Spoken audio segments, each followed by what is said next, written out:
ঐতিহাসিক ৰজা মৈদাম পৰিদৰ্শন বীৰ লাচিত সেনাৰ আজি বীৰ লাচিত সেনাৰ এক সজাতি দলে যোৰহাটৰ ঐতিহ্যমণ্ডিত ৰজা মৈদাম পৰিদৰ্শন কৰে।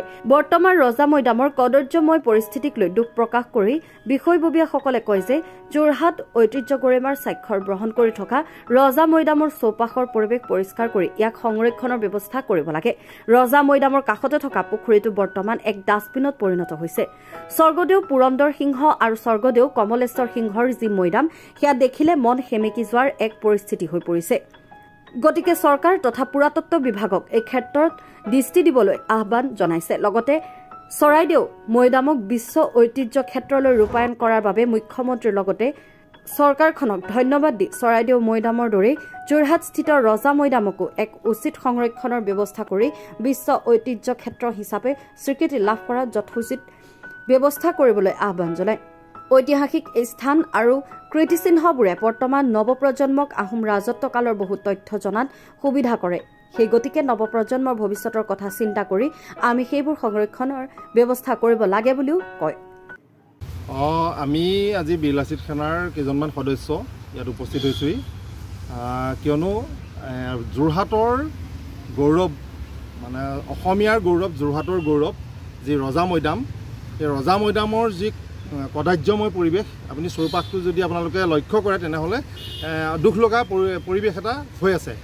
আমাৰ স্থানীয় দুজনমান লোকে খবৰ দিলে যে ৰজা মৈদামটোৰ পৰিৱেশটো এক কদৰ্যময় পৰিৱেশ হৈ আছে। আমাৰ কাষতে যিটো পুখুৰী আছে সেইটো ডাষ্টবিনলৈ পৰিণত হৈছে।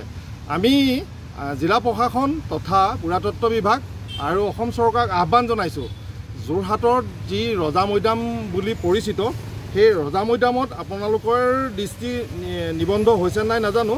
স্বৰ্গদেউ কমলেশ্বৰ সিংহ আৰু স্বৰ্গদেউ পুৰন্দৰ সিংহৰ যি মৈদাম আছে সেই মৈদাম দুটা একেবাৰে দুখ লগা, দেখিলে চকু পানী ওলোৱা।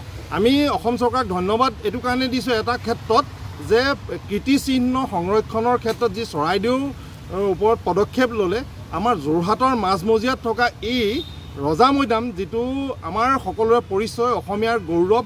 গতিকে এই যি ৰজা মৈদামটোৰ কদৰ্যময় পৰিৱেশটো দেখি আমি দুখ লাগিছে।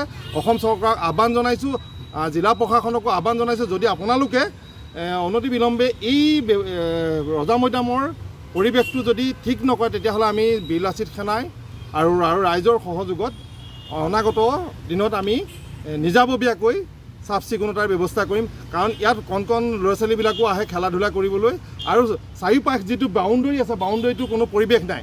বাউণ্ডেৰীটোত মানুহ ওপৰেদি পাৰ হৈ আহে। এতিয়া আপোনালোকে ভিডিঅ'ত দেখা পাব যে এজন ব্যক্তি পাৰ হৈ আহিছে, পুখুৰীটোত কিবা সভা ঢালি থৈ গুচি গৈছে, আৰু পুখুৰীটোত ঘৰুৱা যি জাবৰ জোঁথৰ ওলায় সেই জাবৰ জোঁথৰখিনি ইয়াত পেলাই থৈ গুচি গৈছে। গতিকে সেই পৰিৱেশটো আমি শিক্ষিত শৈক্ষিক যোৰহাট নগৰী হিচাপে আমি লজ্জাবোধ কৰিছোঁ।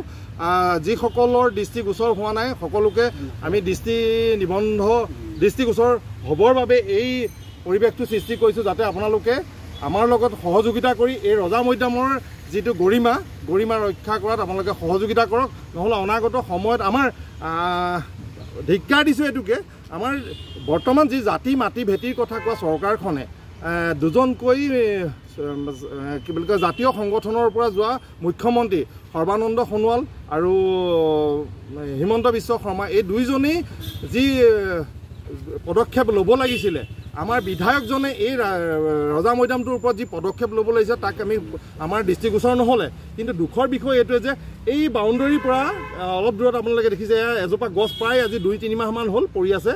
ইয়াত কোনো ধৰণৰ ব্যৱস্থা লোৱা নাই গছজোপা কটাৰ, আৰু যিটো কদাৰ্যময় পৰিৱেশ সঁচাকৈ যোৰহাটবাসী হিচাপে আমি লজ্জাবোধ কৰিছোঁ। যোৰহাটৰ পৰা শ্ৰীমন্ত মাধৱ বৰুৱাৰ ৰিপৰ্ট।